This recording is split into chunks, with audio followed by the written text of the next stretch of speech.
एवं त्वयि ज्ञानदेतोस्तेन कर्मलिप्यते नरे स्वाहा। ओम सूर्य नाम ते लोकानन्देन तमसाविता ताते विद्यापि गच्छन्ति ये के चात्मनो स्वाहा। ओम भूर्भुवः स्वाहा तत्सवितुर्वरेण्यं भर्गो देवस्य धीमहि धियो यो नः प्रचोदयात्। भर्गो देवस्य धीमहि धियो यो नः प्रचोदयात् स्वाहा। ओम भूर्भुवः स्वाहा तत्सवितुर्वरेण्यं भर्गो देवस्य धीमहि धियो यो नः प्रचोदयात्।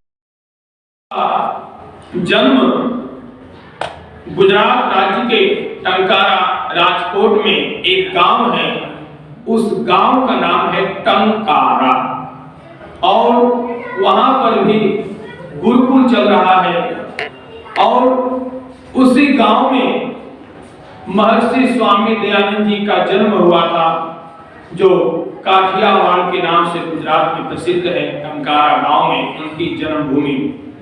और उनके बचपन का नाम था मूल शंकर और पिताजी का नाम था करशन तिवारी और उनकी माताजी का नाम था अमृतबाई। जो तो गुजरात व टंकारा धरती वह धन्य है।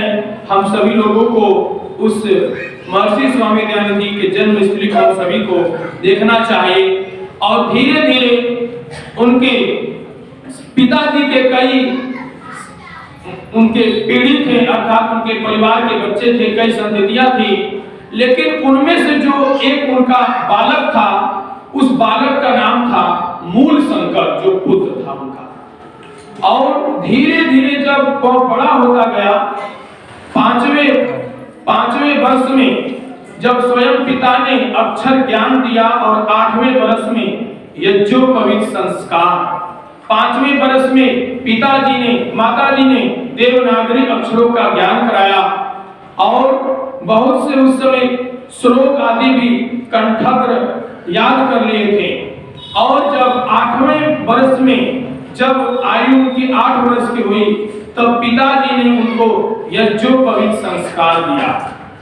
और यज्ञोपवीत संस्कार के पश्चात धीरे धीरे मूल शंकर की बुद्धि और कुशाग्र होती गई और अपने पिताजी को भी देखते थे, वह व्रत भी रहते थे, उपवास भी रहते थे। और जब ऐसे आगे बढ़ते बढ़ते जब 14 वर्ष में जब प्रवेश हुए, तो उनके मन में आया कि पिताजी क्यों व्रत क्यों उपवास रहते हैं। और उनके मन में आया कि हम भी पिताजी शिव को मानते थे, शंकर जी को। और उनके मन में आया कि हम भी व्रत रहकर देखें कि पिताजी व्रत क्यों रहते हैं, मंदिर में जाते हैं, घर से बाहर निकलकर नगर में, गांव में, तो हम भी व्रत रखेंगे। जब बालक ने पिताजी से आग्रह किया, तो पिताजी ने कहा कि ठीक है, हम तुमको सच्चे शिव को हम दर्शन कराएंगे, हम सच्चे शिव को हम पूजा करते हैं। तो बालक ने कहा कि ठीक है पिताजी, हमको भी दर्शन कराइए। तो आज के दिन फाल्गुन वदी त्रयोदशी शिवरात्रि का दिन था और आज के ही दिन रात्रि में मंदिर में लोग पूजा करने जाते हैं और उसी शिव की पिंडी पर उस पे अक्षत थे, मिष्ठान थे, बहुत कुछ उस पे चढ़ाए हुए थे। जब रात्रि का समय होता है तो सभी जितने लोग मंदिर में बैठे थे पूजा करने के लिए, रात्रि के मध्य रात्रि में निद्रा सबको आनी शुरू हो गई, नींद। और बालक मूल शंकर देखता है कि सभी लोग यहाँ मंदिर में पूजा करने के लिए आए हैं और रात्रि का मध्य रात्रि हो गया है और सभी लोग को देख रहे हैं कि निद्रा आ गई, नींद आ रही, लोग सो रहे हैं मंदिर में। और उसी समय एक जो घटना घटित होती, जो चकित होती है, जो महर्षि स्वामी दयानंद जी मूल शंकर जल के छिड़काव अर्थात पानी से अपने आंखों पे छींटे मार मार कर जागते हैं और देखते हैं कि एक मुसक चूहा उसी समय निकला, मंदिर में आ गया और जितने भी सब कुछ वहां चढ़ाया हुआ था उस शिव के पिंडी पर, वह उसको खाना शुरू कर दिया। और वही मूल शंकर ने अपनी आंखों से देखकर प्रत्यक्ष किया कि यह कौन सा शिव है जो अपनी रक्षा नहीं कर रहा है तो दूसरों की रक्षा क्या करेगा। वही इतना उनको चोट लगा, आघात हुआ और उसी समय उन्होंने प्रण कर लिया कि यह सच्चा शिव यह नहीं है। तो भद्र पुरुषों, माताओं, बहनों, यह कितनी एक हम सभी के लिए यह दर्शाता है उदाहरण, जो आज भी वर्तमान में हम सभी के लिए महर्षि स्वामी दयानंद जी उसी समय प्रण कर लिया था कि हम सच्चे शिव, यह सच्चा शिव नहीं है, अर्थात यह नकली शिव है। और उसी समय उनको अपनी आगे बढ़ने के लिए घर से वह निकलने के लिए प्रयास हो गए कि अब हम घर से निकलकर तभी हम सच्चे शिव का दर्शन, हम सच्चे शिव की तलाश में जागना पड़ेगा। इसलिए भक्त पुरुषों, स्वामी जी ने कहा कि मैं ऋषिकृत और ईश्वर के बताए हुए, परमात्मा के बताए हुए रास्ते पर मैं चलता जा रहा हूं, लेकिन यदि मैं आपके इस लोभ लालच में आ जाऊंगा तो हमको परमात्मा का दंड इतना बड़ा आघात पहुंचेगा कि हम कुछ सोच भी नहीं सकते। तुम हमको लालच देकर न अपनाओ। और स्वामी जी ने एक ही शब्द में कह दिया कि हमको इस लोभ लालच में नहीं, तो और न हम इसके। हाथ का क्या गुण है? हाथ का यही गुण है कि शरीर में कहीं भी चोट लगे, कोई लाठी मारे, लेकिन सबसे पहले हाथ बचाव के लिए पहुंचेगा। इसी प्रकार से समाज में कहीं भी अन्याय हो रहा है, उस अन्याय के प्रतिकार के लिए जो उठ खड़ा हो उसे ही क्षत्रिय कहा जाए। चाहे वो सीमा पर खड़े हुए लोग हों, चाहे आंतरिक सुरक्षा में लगे हुए लोग हैं, या समाज में ऐसे भी व्यक्ति होते हैं जो किसी शासकीय सेवा में न रहते हुए भी समाज के बचाव में हमेशा खड़े रहते हैं, तो इन सबको क्षत्रिय कहा जाए। तो इस प्रकार से जो बड़ व्यवस्था के नाम पर भ्रम था उसको भी स्वामी जी ने दूर किया। आश्रम व्यवस्था के नाम पर जो भ्रम था उसको भी स्वामी जी ने दूर किया। और सबसे बड़ी बात है कि स्वामी जी के समय में जितने भी समाज सुधारक हुए हैं, सभी समाज सुधारकों ने लगभग पाश्चात्य सभ्यता का गुण गाना शुरू कर दिया था और सारी दुर्व्यवस्था का दोष अपनी संस्कृति पर मढ़ना शुरू कर दिया था। लेकिन स्वामी जी ऐसे व्यक्ति थे, उन्होंने पाश्चात्य सभ्यता को ही दोष का कारण बताया और ये बताया कि ये जितने भी विकृतियां आई हैं ये बीच के काल में आई हैं, लेकिन यदि हम वेदों के मार्ग को ग्रहण करें तो हम सारी विकृतियों से दूर हो जाएंगे।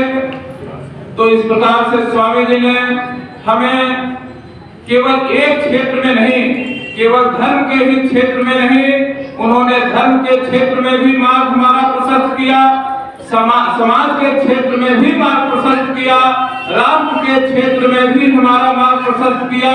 अर्थात चहुमुखी क्षेत्र में स्वामी जी ने हमारा मार्ग प्रशस्त किया। स्वामी जी ने सत्यार्थ प्रकाश में आज समाज के नियम में वो कहते हैं संसार का उपकार करना ही इस समाज का उद्देश्य है। तो हमारा यानी आज समाज का मुख्य उद्देश्य क्या है? संसार का उपकार करना। तो इस प्रकार से हमें भी सोचना चाहिए कि समाज में अगर कोई किसी धर्म विशेष की बात करता, मत विशेष की बात करता है, संप्रदाय विशेष की बात करता है या जाति विशेष की बात करता है, तो हम ऐसे व्यक्तियों के फॉलोअर ना बने, बल्कि ऐसे व्यक्तियों के फॉलोअर हमें बनना चाहिए जो सबके विकास की बात करता हो, तो क्योंकि स्वामी जी ने वही उद्देश्य दिया, संसार का उपकार करना ही इस समाज का मुख्य उद्देश्य है। तो इस प्रकार से मैंने आपके बीच में कुछ अपनी बातें रखी हमारे बीच में।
और बोलूंगी कि यदि नाती टंकारे में हो, यदि नाती टंकारे में फागुन की शिवरात हमारी, कौन पूछता बात हमारी, कौन पूछता बात हमारी, कौन पूछता बात हमारी, कौन पूछता बात हमारी, कौन पूछता बात। फागुन की शिवरात्रि है कि टंकारे में आती है, फागुन की शिवरात्रि है टंकारे में आती है। पहले में जने हुआ उसे में रोटी खाती है, पहले में जने हुआ उसे में रोटी खाती है। दिल्ली लाल किले बिस्ती रंगी लहराती नहीं, दिल्ली लाल किले बिस्ती रंगी लहराती नहीं।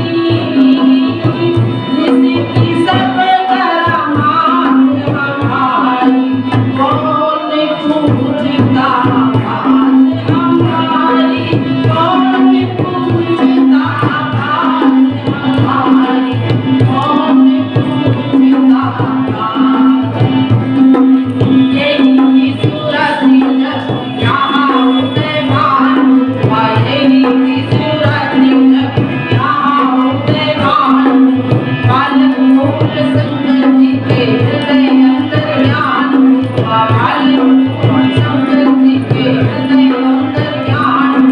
खुद से स्वतंत्र आज सारा हिंदुस्तान, खुद से स्वतंत्र आज सारा हिंदुस्तान।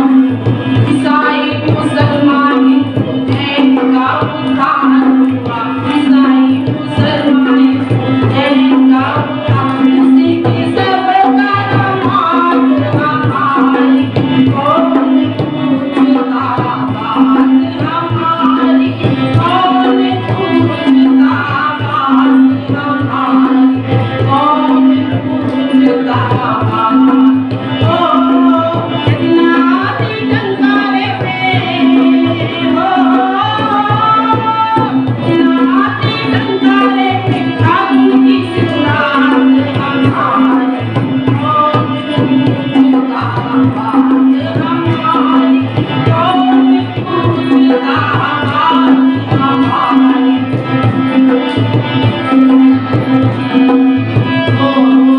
हिंदू कहलाने वाले तुम्हारे सारे काट जाते, हिंदू कहलाने वाले तुम्हारे सब काट जाते। लाला जी का बाट जाता, पंडित जी का पत्रा जाता, लाला जी का बाट जाता। लोहारों का लोहा जाता, भाटियों के भाट जाते। ईसाई मुसलमान अच्छी तरह जाट जाते।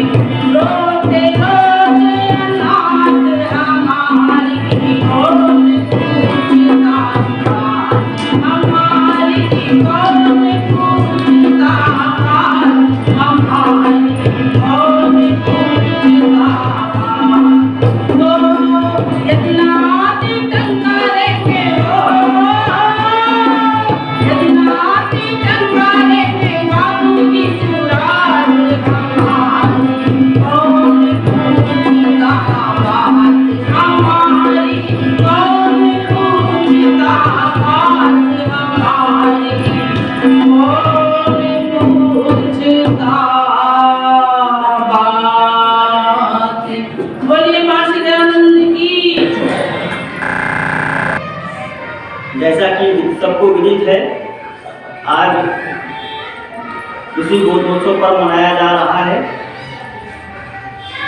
आज के ही दिन श्री दयानंद जी को सच्चे शिव की खोज करने की प्रेरणा प्राप्त हुई थी, और जिसके लिए उन्होंने जीवन भर अनेक स्थानों का भ्रमण करते हुए स्वामी विरजानंद जी के पास जाकर वेदों का अध्ययन करने के उपरांत जो ज्ञान प्राप्त किया, उससे हमारा पूरा समग्र भारत और पूरा विश्व आज लाभान्वित हो रहा है।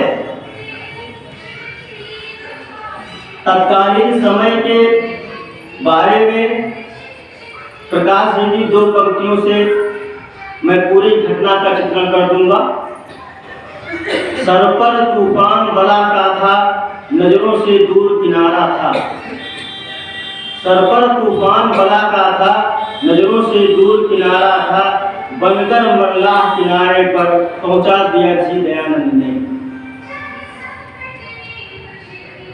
तूफान और बला का तूफान, हम ऋषि दयानंद जी के द्वारा किए गए कार्यों पर बहुत अधिक चर्चा न करते हुए आज की प्रासंगिकता पर, जो आज हमारे लिए ऋषि के संदेश, ऋषि के उपदेश, ऋषि के कार्य प्रासंगिक है, उन पर संक्षिप्त बात रखने का प्रयास करता हूँ।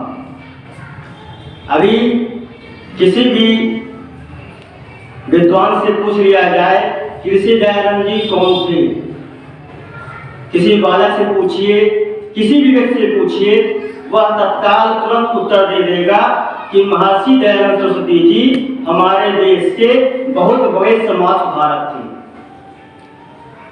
मैं थोड़ा सा और गहराई में जाते हुए आपको बताना चाहता हूँ कि 1855 ईस्वी में हरिद्वार में लगे हुए कुंभ मेले में महर्षि दयानंद जी ने पाखंड खंडनी पताका लहराई थी। जहां पर पहुंचने के लिए आबू पर्वत से हरिद्वार तक उन्होंने पैदल यात्रा की थी और उस पैदल यात्रा करने में उन्होंने पूरे देश की नटखट डोल लिया था। देश हमारा क्या चाहता है, हमारे देशवासी क्या चाहते हैं। और आपको सब लोग को विदित है कि उस समय हम परतंत्र थे, हमारा देश गुलामी की डोलियों में जकड़ा हुआ था। उस रास्ते भर की हमारे दयानंद जी की जो सोच में जो परिवर्तन हुआ, तो उन्होंने यह अनुमान लगा लिया कि अब हमारा देश मुक्त होना चाहता है विदेशी आक्रांताओं से, अंग्रेजों से। और जब उन्होंने हरिद्वार में आकर पाखंड खंडनी पताका फहराई और उसके पश्चात हरिद्वार में वो बहुत दिनों तक रुके रहे, तो उन्होंने अपने परिचित और ऐसे 5 व्यक्तियों को खोज निकाला जिन्होंने स्वतंत्रता के प्रथम संग्राम की नींव रखी भारत देश में। बाबा साहेब, नाना साहेब, अजीमुल्लाह खां, बाबू कुंवर बहादुर, 5 लोगों को लेकर उन्होंने एक अपनी बैठक की और उस बैठक में निर्णय ले लिया गया कि अब स्वतंत्रता का प्रथम मंत्र बीज बो देना है और हमें अपने राष्ट्र को अंग्रेजों की गुलामी से मुक्त कराना है। बाबू कुंवर बहादुर सिंह पूछ बैठे कि महर्षि जी ये कार्य कैसे और कब तक संपन्न होगा। महर्षि जी ने जो जवाब दिया मैं बताना चाहता हूँ आपको। उन्होंने कहा था कि 100 वर्ष हमको गुलाम होने में लगे हैं, कम से कम 100 वर्ष हमको लगेंगे अब इस गुलामी की देवियों को तोड़ने में और हमको आजाद होने में। और आपको जानकर ये अत्यंत प्रसन्नता होगी कि 1857 की क्रांति के पश्चात 90 वर्षों पश्चात हमारा देश पूर्णतः स्वतंत्र हो गया। तो स्वामी जी की उस समय कही गई भविष्यवाणी पूर्णतः सिद्ध हुई और उसके पश्चात 1857 ईस्वी में पूरे भारत के मेरठ प्रांत में उत्तर प्रदेश के हमारा जो प्रथम स्वतंत्रता संग्राम प्रारंभ हो गया और वहीं से पूरे भारत में अनेक स्थानों पर स्वतंत्रता प्राप्ति के आंदोलन प्रारंभ कर दिए गए। मैं इस बात का जिक्र इसलिए कर रहा हूँ कि 1857 की क्रांति के 2 वर्ष पश्चात स्वामी दयानंद जी अपने गुरु रणदीप गिरजानंद जी के आश्रम में पहुंचे थे। जिस बात को हम लोग अभी तक ये जानते हैं कि गिरजानंद जी से मिलने के पश्चात गुरु दक्षिणा के रूप में जिन्होंने पूरे भारत देश को के समाज को सुधारने का संकल्प लिया था, उससे 2 वर्ष पूर्व दयानंद जी ने पूरे के पूरे भारत में स्वतंत्रता का मंत्र बो दिया था, स्वतंत्रता का बीज बो दिया था। इसके कारण हम आज जो है वो स्वतंत्र राष्ट्र के रूप में अपने आप को पाते हैं। अभी वर्तमान समय में प्राथमिकता के रूप में देखा जाए तो यूक्रेन और रूस में महान संघर्ष चल रहा है। हम ये आपको बताना चाहते हैं कि गुलामी और स्वतंत्रता में जो भी हमने भेद देखा है वह हमारा निरंतर बरकरार रहे, उसके लिए भी आज इस बोधों पर हमको संकल्प लेने की आवश्यकता है। कुंवर बहादुर जी ने एक दृष्टांत आता है, उन्होंने पूछा था दयानंद जी से कि हमारा देश कब उन्नति कर सकता है, कब उन्नति करेगा। इसी एक वाक्य के साथ मैं अपनी बात को विराम दूंगा। तो दयानंद जी ने उत्तर दिया था कि जब हमारे भाव और हमारे धर्म और हमारा लक्ष्य एक होगा तभी भारत का संपूर्ण हित और भारत की संपूर्ण उन्नति होगी। हमारा आज बड़ी खुशी है और समाज के सदस्यों के साथ साथ हमारे शहर के तांडा के सरबराह नागरिक मौजूद हैं। मैं पिछले कई वर्षों से हर समाज में आता हूँ और समाज के असूलों को और समाज के विचार को देख रहा हूँ, प्रयास कुछ पाने की कोशिश कर रहा हूँ कि क्या कारण है कि जो हम आर्यावर्त में रह करके अपने को आर्य से न कह करके आर्य समाज से दूर रह करके क्यों दूर रहते हैं, ये बात समझने को प्रयास करता रहता हूँ। ऐसे ही आज का दिन देश के लिए, हमारे लिए, प्रत्येक मनुष्य के लिए बहुत ही खास दिन है, मुख्य है। क्यों? एक महान व्यक्ति का, एक महान पुरुष का जन्म हुआ था। नुमाइंदे और स्वामी जी आए, उन्होंने भ्रांतियाँ देखी, कुरीतियाँ देखी, खराबियाँ देखी और उसको उन्होंने महसूस किया कि हमारा देश, हमारे देशवासी किस तरफ जा रहे हैं। उन भ्रांतियों को दूर करने का एक आंदोलन चलाया जो उन्होंने अपने हिसाब से, अपने अध्ययन से, अपने विचार से ठीक समझा और वो आंदोलन उस समय आवश्यक था। देश हमारा तरह तरह के कुरीतियों से, तरह तरह छोटे विचारों उसमें उलझा हुआ है। मैं कहूँगा आज ऋषि बोधोत्सव दिवस पे महर्षि दयानंद जी के जीवनी, उन्होंने समाज को, देश को, इस दुनिया को किस तरह दिशा दिया या क्या उनके इस समाज पर उपकार रहे।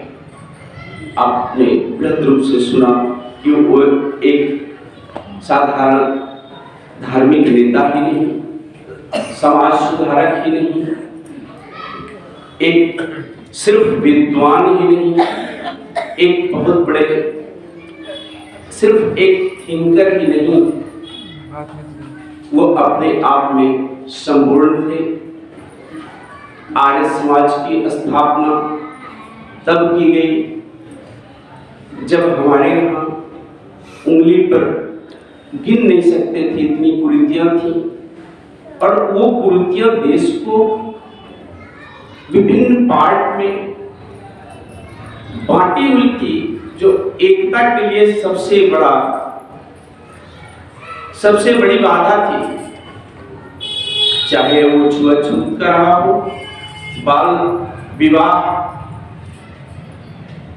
की रही हो, चाहे सती प्रथा हो, चाहे अन्य चीजों पर सभी जो उनके उपकार रहे, जो उन्होंने समाज को दिशा दी, उस पर तो विस्तार पूर्वक कहा गया। वो समय था जब हमारी देश की सांस्कृतिक विरासत को फिर से उसको महिमा मंडित करके उसकी महिमा को समझनी थी, अपने आप को, अपनी संस्कृति को गौरवान्वित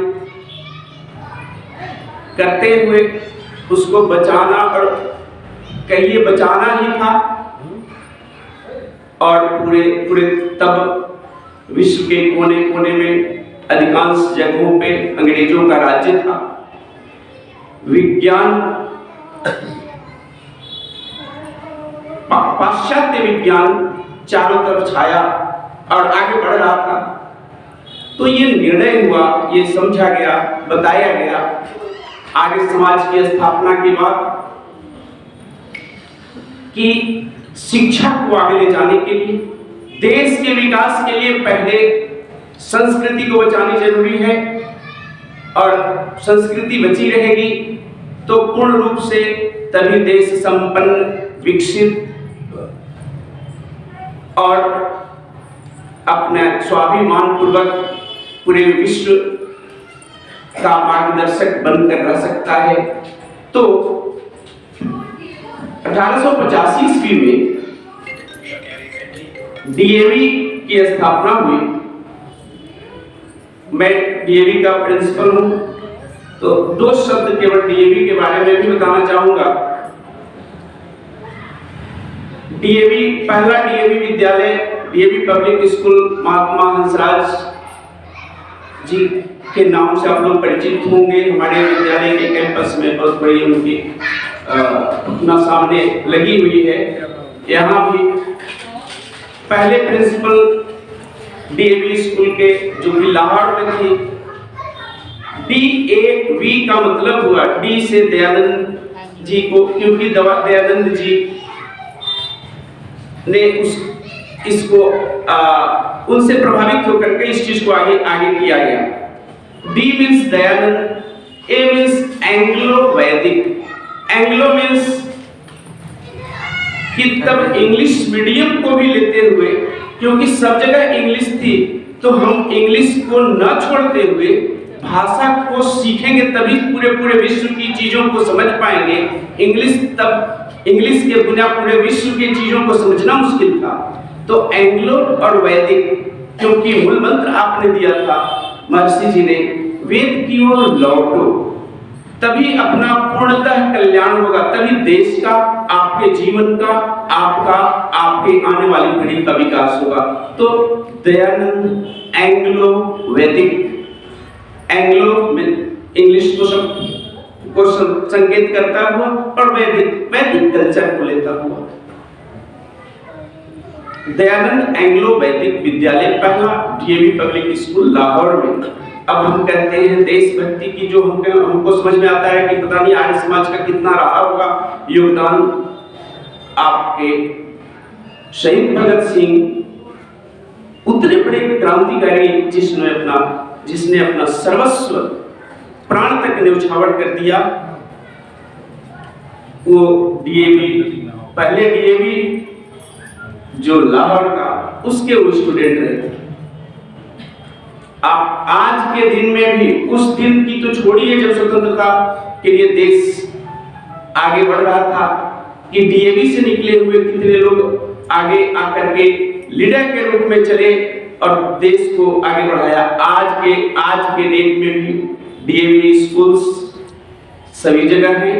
आपके यहाँ भी डीएवी स्कूल खुला हुआ है। तो मैं थोड़ा सा डीएवी के बारे में बताना चाहता था। जिस डगर को दयानंद बता गए, जिस डगर को दयानंद बता गए, वो डगर आर्य पुराना से चरण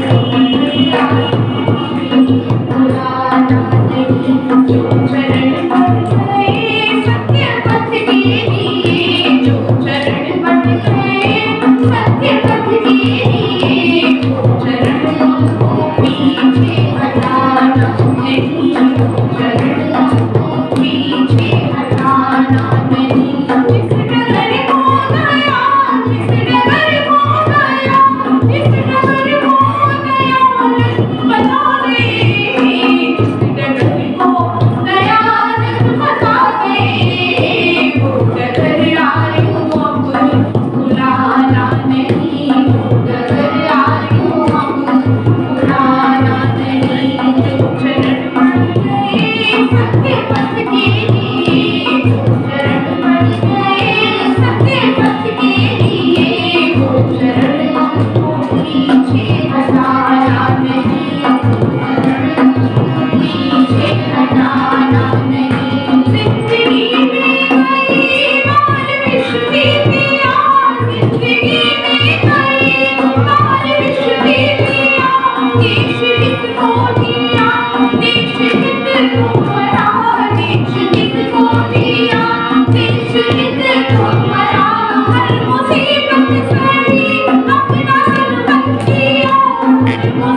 जानते हैं कि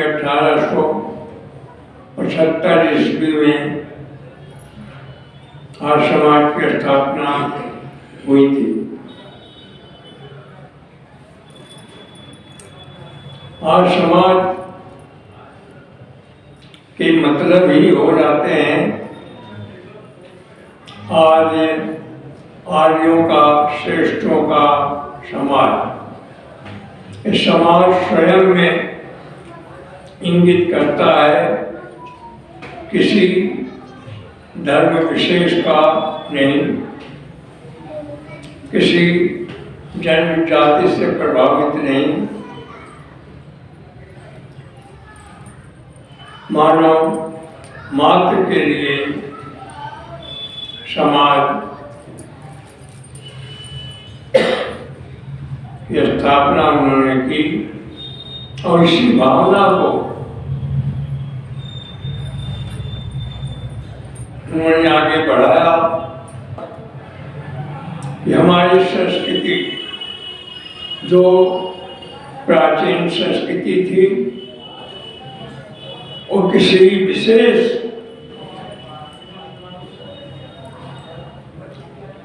के लिए नहीं थी, संस्कृति मानव मात्र के लिए थी और उस मानव मात्र की संस्कृति को फिर से लाने का एक ही माध्यम था। सारा देश जो मैकाले की शिक्षा से प्रभावित था, एक ही सूत्र था, सबसे प्राचीन ग्रंथ वेद है और उन्होंने वेद की तरफ लौटो का नारा दिया। हमारी संस्कृति को फिर से जागृत करने के प्रयास में वो लगे रहे।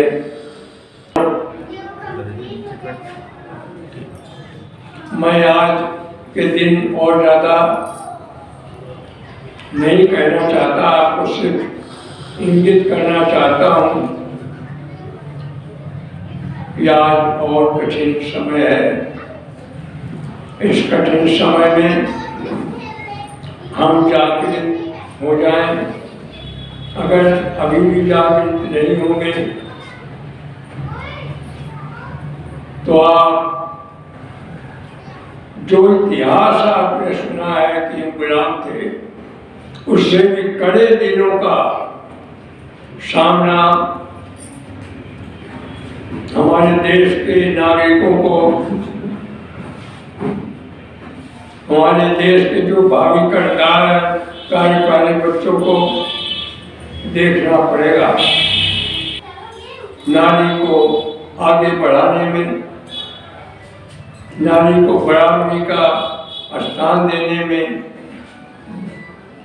उनको हर तरीके से आगे करने में मार्च का सबसे पहला योगदान था।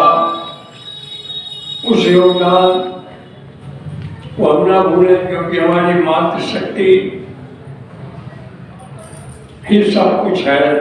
बच्चों को भावी नागरिक बनाने की जिम्मेदारी उनकी है, वो सब करती हैं, सारा कुछ उनके ऊपर भार है।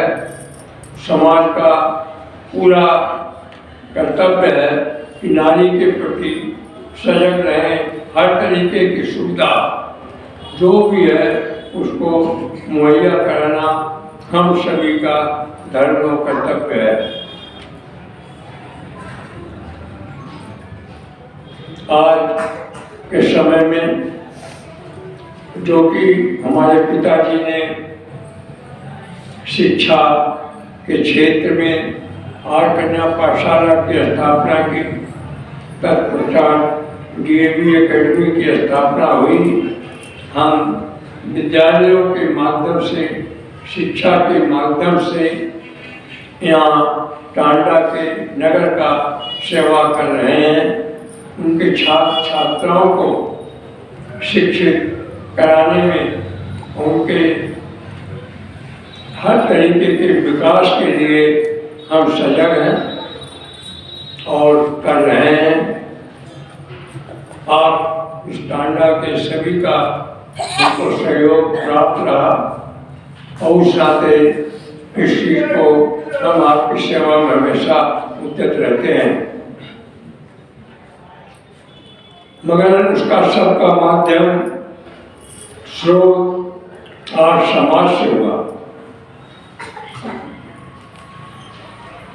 हमारे पिताजी मसीलाल जी और समाजी हुए। उन्होंने सत्कार प्रकाश जो मास का काल जी ग्रंथ है उसका अध्ययन किया। उससे प्रेरित होकर जो उनकी भावनाएं उठी, उस भावना के प्रेरित होकर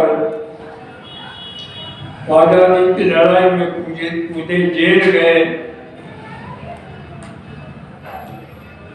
और आजादी के बाद भी उन्होंने कोई पद का लालच नहीं किया, समाज की सेवा को चुना।